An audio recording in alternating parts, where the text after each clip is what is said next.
পর্দা ফাঁস করবো ওপার বাংলার দাদা গো। দাদা কেউ আমার সাথে কেউ রাগ করে আবার আপনারা আপনার টিভিটা ভাঙিয়ে নেন না। ও টিভি তো নাই, এটা তো টিন। আচ্ছা যাই হোক, আপনারা আমার উপরে রাগ করে আবার আমার টিন ভাঙিয়ে ফেলায়েন না, তাহলে মশা ইয়া কামড় দেবে। দাদা তুমি এবার এপার বাংলার সত্য ঘটনা না দেখাইয়া তুমি তোমার ওপার বাংলায় যা ঘটছে তা তুমি দেখাও। তোমার মমতা দিদির কি চেয়ার থাকে কি থাকে না সেই ব্যবস্থা করো, কারণ তোমার খালি লাফাও, এই যে এইভাবে দৌড় দাও আবার এইভাবে উড়ো।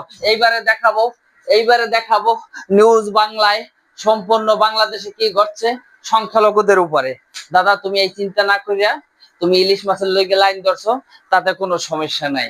কিন্তু দাদা তোমার জন্য এইবারে আমি কাঁচা দিছি, তোমরা পানি যতই ছাড়ো কোনো সমস্যা নাই, আমার আড়ুর নিচে দিয়া পানি চলে যাবে।